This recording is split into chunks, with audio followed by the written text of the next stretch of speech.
ঘোষণা দেয় মসজিদের মধ্যে যাতে করে আমাদের বিরুদ্ধে কথা না বলে। আমরা অপকর্ম করে যাব, আমরা আলেমদেরকে জেলখানায় নিয়ে যাব, কোরআনের বিরুদ্ধে কথা বলে যাব, হাদিসের বিরুদ্ধে কথা বলে যাব, কিন্তু মসজিদের মধ্যে যাতে করে ইমাম কোনো কথা না বলে। এর উপর থেকে ঘোষণা আসে, মসজিদের সভাপতি সেক্রেটারি ইমাম সাহেবকে বলে, হুজুর এই সমস্ত বিষয়ে ক্ষমতার কথা বলেন না, ওর কথা। আপনি একবার চিন্তা করেন না, উপরের থেকে যে আদেশ এসেছে সেটা আদেশ এসেছে রাজনৈতিক আদেশ। আপনি যাকে বলছেন তাকে রাজনৈতিক কথা বলেন না, তাকে আপনি আপনার ইমানের কথা বলছেন, তাকে আপনি কিভাবে এত বড় দুঃসাহস দিয়ে বলেন যে কোরআনের বিরুদ্ধে কথা বলেছে, এটা আপনি মসজিদের মধ্যে বলেন না, খবরদার আপনার ইমান থাকবে না। যখন কোন দলীয় ভাবে যদি উপর থেকে আদেশ দেওয়া হয় আলেমকে কিছু বলার জন্য, আপনার যদি ইমান থাকে আপনি বলবেন, স্যার ক্ষমা চাই, এই বিষয়ে আমাকে মাফ করবেন, আপনার জন্য সবকিছু করতে রাজি, বাকি ইসলামের বিরুদ্ধে আমাকে লেলিয়ে দিন না।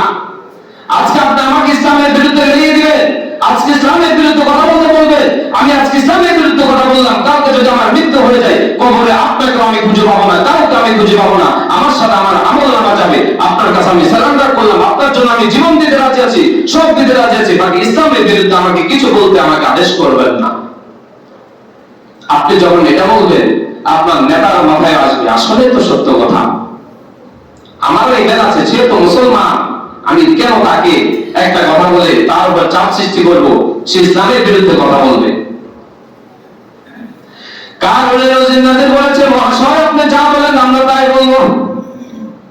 কারণ ডাক দিয়ে বলে, অমুক মহিলাকে তোমরা নিয়ে আসো, মহিলাকে নিয়ে আসলো, মহিলাকে ডাক দিয়ে বললো, হে মহিলা তুমি কি মুসা আলাইহিস সালামের বিরুদ্ধে একটা অপবাদ দিতে পারবা, জিনার অপবাদ দিতে পারবা, এত কোটি টাকা দিব? মহিলা ডাক দিয়ে বলে, হ্যাঁ মহাশয় পারবো, আমরা পারবো, কোনো সমস্যা নাই। মুসা আলাইহিস সালামকে ডাক দিল, কারণ ডাক দিয়ে বলে, হে মুসা আমাদের জন্য কিছু নসিহত করেন। নেসুরত ধোকা। ইমাম সাহেব কয়, হুজুর আজকে সুদের বিষয়ে কিছু কথা কয়, এরপরে যখন বলে এর পিছন দিয়ে যাবো না, খবরদার। এমনিতে যতটুকু আলোচনা আসে আপনার জন্য ফায়দাজনক, কারণ ইমাম খতিব কখনো কাউকে গায়ে লাগিয়ে কথা বলে না। আল্লাহ তাআলার কাছে দোয়া করে, আল্লাহ তুমি আমার মুখ দিয়ে এমন কথাগুলো বের করে দিও যেগুলো আমার মুসলিমদের জন্য উপকার হবে, যে এই কথাগুলো শুনে আমার মুসলিমরা জান্নাতে যেতে পারবে। মালিক তুমি আমার মুখ দিয়ে সেই কথাগুলো বের করিও, কাউকে আঘাত করে কথা বলতে চাই না।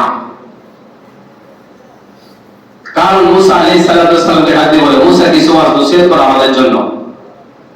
মুসা ওয়াজ নসিহত শুরু করেছে, যে চুরি করবে তার হাত কাটা হবে, যে জিনা করবে তাকে রজম করা হবে।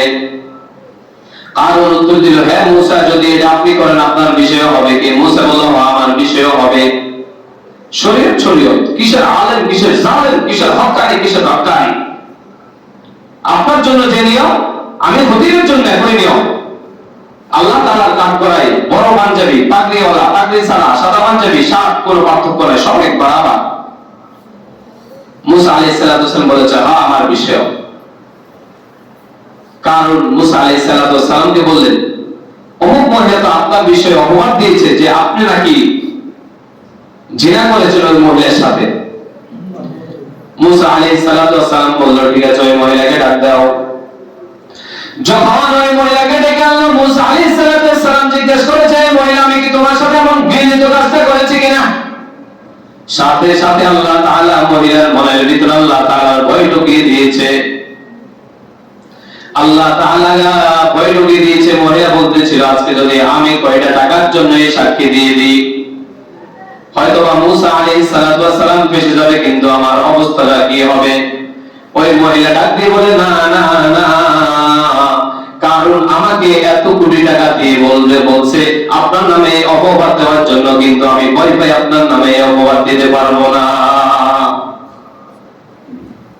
মহিলার সাথে সাথে অস্বীকৃতি জানালো।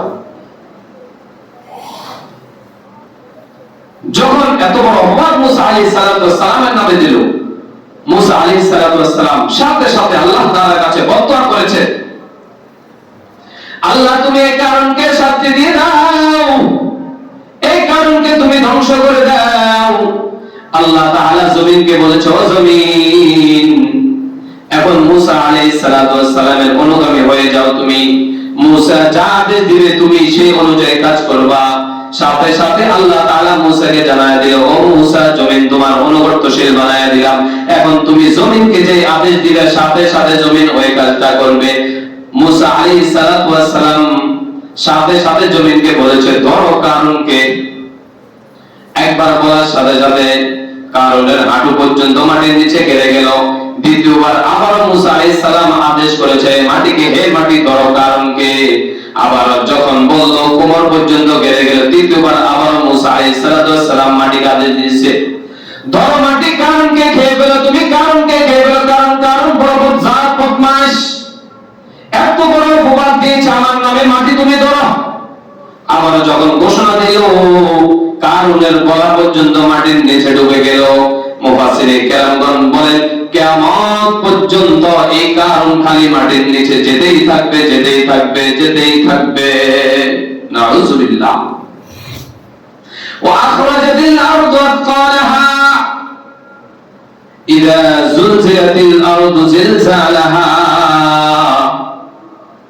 যেদিন কিয়ামত শুরু হয়ে যাবে, পৃথিবী প্রকম্পিত হবে, সেই দিনের অবস্থাকে তোমরা স্মরণ করো। কি হবে সেই দিন?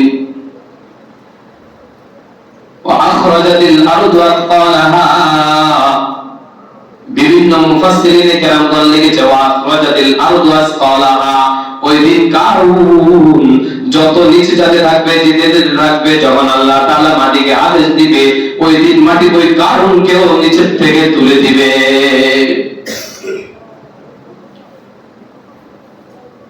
দাম্ভিকতা, অহংকার। এই ভূমিকম্প হয় এগুলো দেয় ইবরাতের জন্য।